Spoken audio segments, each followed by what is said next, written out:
नमस्कार, स्वागत है आपका 4TV न्यूज पर और मैं हूं आपके साथ जोहे सिंह। चैत्र नवरात्रि चल रहे हैं। हर साल चैत्र शुक्ल प्रतिपदा से चैत्र नवरात्रि का आरंभ हो जाता है। नवरात्रि के 9 दिनों में मां दुर्गा के 9 स्वरूपों की आराधना की जाती है। इन दिनों में देवी के 9 रूपों का बड़ा विशेष महत्व माना जाता है और इस दौरान लोग अपने आसपास के मंदिरों में जाकर मां दुर्गा की पूजा आराधना करते हैं। इसके साथ साथ लोग अपने घरों में भी पूजा अर्चना के लिए घट स्थापना करते हैं, जिसे कलश स्थापना भी कहा जाता है। धार्मिक मान्यता के अनुसार सही मुहूर्त में स्थापित करने से मां दुर्गा की कृपा भक्तों पर बनी रहती है। नवरात्रि में मां दुर्गा आदि शक्ति की बातें की जाए और देवी के शक्ति पीठों को भूल जाए, आखिर ऐसा कैसे हो सकता है। और इसलिए आज हम बात करेंगे मां के 51 शक्ति पीठों में से एक पाटन शक्तिपीठ की, जो उत्तर प्रदेश के बलरामपुर जिले में स्थित है, जो न केवल एक ऐतिहासिक और धार्मिक रूप से विशेष महत्व रखता है, बल्कि भारत के सबसे महत्वपूर्ण तीर्थ स्थलों में से एक माना जाता है, जिसके पीठाधीश्वर खुद उत्तर प्रदेश के मुख्यमंत्री योगी आदित्यनाथ हैं। और इस मंदिर की क्या क्या विशेषताएं हैं, ये बताते हैं इस रिपोर्ट के जरिए। देवी पाटन मंदिर का धार्मिक महत्व केवल उत्तर प्रदेश तक ही सीमित नहीं है, बल्कि ये पूरे भारत में अपनी अद्वितीय और अलौकिक शक्तियों के लिए जाना जाता है।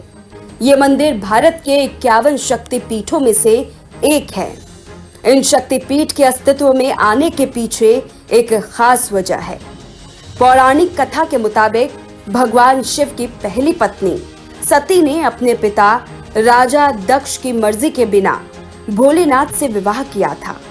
इस पर एक बार राजा दक्ष ने एक विराट यज्ञ का आयोजन किया, लेकिन अपनी बेटी और दामाद को यज्ञ में आमंत्रित नहीं किया, जिसके बाद माता सती बिना पिता के निमंत्रण के यज्ञ में पहुंच गई, जबकि भोलेनाथ ने उन्हें वहां जाने से मना किया था। राजा दक्ष ने माता सती के सामने उनके पति भगवान शिव को अपशब्द कहे और उनका अपमान किया। पिता के मुंह से पति का अपमान माता सती बर्दाश्त नहीं कर पाई और उन्होंने यज्ञ की पवित्र अग्निकुंड में कूदकर प्राण त्याग दिए। भोलेनाथ पत्नी के वियोग को सह न सके, वो माता सती का शव लेकर शिव तांडव करने लगे। शिव तांडव से पृथ्वी की गति चक्र रुकने लगी। सृष्टि चक्र को महादेव के क्रोध से बचाने के लिए ब्रह्मा समेत सभी देवतागण भगवान विष्णु से मिले और भगवान शंकर के क्रोध से बचने के उपाय ढूंढने को कहा। देवताओं की विनती सुनने के बाद भगवान विष्णु को इस संकट के समाधान का मात्र एक ही उपाय दिखाई दिया, जिसके बाद उन्होंने सुदर्शन चक्र को आदेश दिया कि माता सती के निष्प्राण शरीर को खंडित कर कई भागों में विभक्त कर दे। भगवान विष्णु की आज्ञा पाकर सुदर्शन ने माता सती के शरीर को 51 भागों में खंडित कर दिया। ये खंडित शरीर के अंग जहां जहां गिरे, आज उसे हम शक्तिपीठ के नाम से जानते हैं। पुराणों के अनुसार कहा जाता है कि जब माता सती ने अपने पिता दक्ष से यज्ञ में अपने पति को आमंत्रित न करने का कारण पूछा, तो राजा दक्ष ने माता सती सहित त्रिकालदर्शी भगवान शंकर का घोर अपमान किया, जिसे माता सती बर्दाश्त नहीं कर सकी और उसी कुंड में अपने शरीर को उन्होंने त्याग दिया, जिसके बाद शिवगण और राजा दक्ष के बीच घोर संग्राम हुआ और शिवगणों ने राजा दक्ष के यज्ञ को विध्वंस कर दिया। जब भगवान शंकर को इसके बारे में पता चला, तो वे यज्ञ स्थल पर पहुंचकर प्रजापति दक्ष का सिर धड़ से अलग कर दिया और सती का जला शरीर लेकर ब्रह्मांड में विचरण करने लगे। उनके क्रोध से आकाश, पाताल सहित देवतागण भी थर्राने लग गए, जिसके बाद उनके क्रोध से बचने के लिए देवतागण भगवान विष्णु के पास गए थे। कहा जाता है कि जहां जहां सती के शरीर के अंग गिरे, उस जगह को शिव के प्रेम प्रतीक के रूप शक्तिपीठ की स्थापना की गई, जो देश के अलग अलग राज्यों में स्थापित है। कहा जाता है कि तुलसीपुर में माता सती का वाम स्कंध गिरा था और गिरने के बाद पाताल लोक में समाहित हो गया था, जिसके बाद शिवावतार महायोगी गुरु गोरखनाथ ने शिव के आदेश पर सर्वप्रथम पाटन जाकर पाटेश्वरी की दीर्घकाल तक उपासना की, जिससे ये 51 शक्ति पीठ में शिव प्रेम प्रतीक के रूप में विख्यात हुआ। आपको बता दें कि देवी पाटन मंदिर के साथ साथ एक मठ भी स्थापित है, गोरखनाथ मठ, जिसे गोरखनाथ मंदिर या श्री गोरखनाथ मंदिर के नाम से भी जाना जाता है, जिसके पीठाधीश्वर उत्तर प्रदेश के मुखिया योगी आदित्यनाथ हैं। उनकी ही देख रेख में यहाँ की तमाम व्यवस्थाएं संपन्न की जाती हैं। ऐसी भी कथा मिलती है कि नेपाल राष्ट्र के दार्क जिला के चौधरा स्थान के रतननाथ मां पाटेश्वरी के अनन्य भक्तों में से एक थे, जो प्रतिदिन प्रातः 25 कोस के दुर्गम रास्तों को पैदल तय कर पाटन में आकर पूजा उपासना कर शाम को वापस लौट जाते थे, जिसके बाद पाटेश्वरी में रतननाथ से प्रसन्न होकर वरदान मांगने के लिए कहा। तब रतननाथ ने देवी से अपनी इच्छा जाहिर की। उन्होंने कहा कि मंदिर में आपके साथ साथ मेरी भी पूजा मेरे अनन्य भक्त करें। इस पर देवी ने तथास्तु कहते हुए वरदान दिया कि चैत्र मास के नवरात्र में पंचमी तिथि से एकादशी तक मेरे साथ तुम्हारी भी पूजा तुम्हारे अनुयायी पुजारी करेंगे, और इस बीच मंदिर से जुड़े पुजारी ना तो पूजा करेंगे और ना ही घंटा बजाएंगे, और तभी से ये परंपरा निरंतर चलती आ रही है। बता दें कि होलिका दहन के दूसरे दिन बाबा रतननाथ की सवारी उनके भक्त पुजारी लेकर देवी पाटन के लिए पैदल प्रस्थान करते हैं और लंबे पहाड़ी रास्तों को तय करते हुए जनकपुर मंदिर में अंतिम पड़ाव के बाद पंचमी को रतननाथ की सवारी देवी पाटन पहुंच जाती है। रतननाथ की सवारी आते ही पाटेश्वरी मठ मंदिर के नियमित पुजारी पंचमी से दशमी तक के लिए मां की पूजा पाठ से अलग हो जाते हैं, यहाँ तक कि घंटा भी नहीं बजाते। इस दौरान रतननाथ के पुजारी 5 दिनों तक मंदिर में पूजा करते हैं। वहीं इसको लेकर हमारे संवाददाता BS परिहार ने खुद जाकर मंदिर के पुजारी से बातचीत की है, ये भी सुनिए। हमारे 125 वर्ष से ऊपर हो गया होगा जो हम पुरोहित का कर्म करते चले आ रहे हैं। हमारे बाबा जी थे, हमारे पिताजी थे, और इस समय मैं कर रहा हूँ। आप कर रहे हैं, इसके बारे में ये मान्यता है, लोग कहते हैं और इसका प्रथा चली आ रही है कि यहाँ पंचमी से और दसवीं तक यहाँ के पुजारी पूजा नहीं करते, क्या भी प्रथा रहते, इसका क्या कारण है? संक्षेप में दर्शकों को बताइए। इसका कारण यह है कि पीर रतननाथ जी जो है यहाँ पे उपासना करके जो है माता जी को प्रसन्न करने के पश्चात उन्होंने वर मांगा था कि मैं आपकी पूजा करना चाहता हूँ।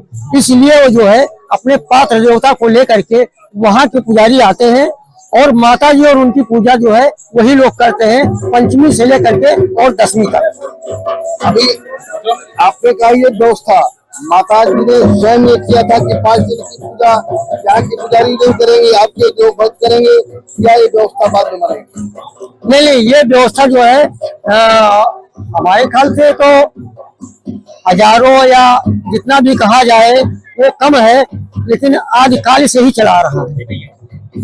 ये पूजा करने का जो यहाँ दसवीं तक वो चलता है, नवरात्रि चलता है। पंचमी को बता रहे हैं कि नेपाल के चौधरा स्थान है, वहाँ पे रतननाथ की सवारी चलती है और यहाँ आते हैं पंचमी के दिन। पंचमी से दसवीं तक उनकी पूजा होती है, जैसा कि राजपुरोहित मंदिर के बाबेश्वरी प्रसाद तिवारी जी बता रहे हैं कि आने के बाद फिर यहाँ से जब उनके पूजा उनके अनुयायियों द्वारा की जाती है और यहाँ के पुजारी और उनको स्वयं उससे पूजा से विरत रहना पड़ता है। इसके बाद वो चले जाते हैं और जाने के बाद फिर पूजा सामान्य रूप से होते लगती है। यही तो है। जी जी यही। क्या नगाड़ा वाला जो बज रहा है, शहनाइयाँ बज रही है, क्या पंचमी के बाद लोग नहीं बजाते हैं? नहीं, ये तो नगाड़े सब बजते रहेंगे, घंटा घड़ियाल की घंटा बात है। घड़ियाल सब बजता रहेगा अंदर मंदिर के घंटा घड़ियाल। हाँ, सारे बजेंगे, उनके आने पर भी बजेंगे और उनके जाने के बाद भी बजेंगे। अच्छा, क्या ये तो बताया जा रहा है, अभी इमाम जी ने बताया था, आपने भी एक बार बताया था कि जब आते हैं पंचमी के दिन यहाँ के लोग, यहाँ के पुजारी नहीं बजा सकते हैं, उनके साथ आते हैं वो बजाते हैं। वो सारे लोग वही करेंगे। अच्छा। यहाँ का कोई कार्य नहीं करेगा कोई। अच्छा अच्छा, हाँ, थोड़ा सा क्लियरिफिकेशन कर दीजिए। टीवी न्यूज के लिए ईश्वरी आते हैं पश्चिम बंगाल। इसके अलावा इस मंदिर से जुड़ी एक और कहानी मिलती है। कहा जाता है कि अनुद ब्राह्मण के भेष में सूर्य पुत्र कर्ण ने परशुराम से पाटन में धनुर्विद्या का ज्ञान लिया था। दरअसल महाभारत कालखंड में पांडव पुत्रों ने वनवास के अंतिम समय में इस क्षेत्र में प्रवास किया था, जिसका प्रमाण पृथ्वीनाथ, विभूतिनाथ, पंचरनाथ के पांडवकालीन शिवलिंगों की मौजूदगी है। इस दौरान दुर्योधन ने पांडव पुत्रों के अज्ञातवास को भंग करने की जिम्मेदारी अंगराज कर्ण को सौंपी थी और कर्ण पांडव पुत्रों की खोज में देवी पाटन आया, जहां कर्ण ने ब्राह्मणों के वेश को लेकर के परशुराम से धनुर्विद्या का ज्ञान लिया और दानवीर महारथी कर्ण ने अपने वाणों के प्रभाव से सूर्य कुंड को अस्तित्व में लाया। उसके जल से माता रानी की पूजा अर्चना की गई और चरण पखारे। ऐसा कहा जाता है कि सूर्य कुंड में स्नान करने से चर्म रोग का समूल नाश हो जाता है। देवी पाटन मंदिर प्राकृतिक छटा के बीच बसा ऐसा मंदिर है जहां आज भी पशु पक्षियों को मंदिर में चढ़ाए प्रसाद को खिलाने के बाद ही भक्तों को बांटने की परंपरा है। दरअसल ऐसा इसलिए भी माना जाता है कि ईश्वर का वास मनुष्य ही नहीं अपितु पशु पक्षियों के संग संसार के कण कण में है। इसी कारण यहाँ कई वर्षों से ये प्रथा यूं ही चली आ रही है। पौराणिक मान्यताओं के मुताबिक देवी पाटन मंदिर के गर्भगृह से पाताल तक अति प्राचीन सुरंग बनी हुई है और त्रेता युग से यहाँ जल रही अखंड ज्योति में माँ दुर्गा की शक्तियों का वास बताया जाता है। इस गर्भगृह में कोई प्रतिमा नहीं है, बल्कि इसके शीर्ष पर कई रत्न जड़ित छतर और ताम्रपत्र पर दुर्गा सप्तशती अंकित है। इसके साथ ही साल में 2 बार चैत्र और शारदीय नवरात्र पर यहाँ विशेष उत्सव के साथ मेला लगा रहता है। इस समय माता के दर्शन करने वालों की विशाल भीड़ आती है। मंदिर में मुख्यतः प्रसाद के रूप में चुनरी, नारियल, लावा, नथुनी, सिंदूर, मांग टीका, चूड़ी, बिछिया, पायल, कपूर, धूप, लौंग, इलायची, पुष्प, चरणामृत और प्रमुख रूप से रोट का प्रसाद आदि चढ़ाया जाता है। इस मंदिर की ऐसी कई अनोखी कहानी है जो हमें अचंभित कर देती है। देवी पाटन मंदिर परिसर में विशाल गौशाला भी है। कामधेनु गाय इस गौशाला का प्रमुख आकर्षण का केंद्र है। इस कामधेनु गाय का दूध सबसे पहले माता को चढ़ाया जाता है। यूपी के मुखिया और देवी पाटन के पीठाधीश्वर योगी आदित्यनाथ अक्सर पाटन मठ आते हैं और गौशाला में जाकर गायों को गुड़ चारा अपने हाथों से खिलाते हैं।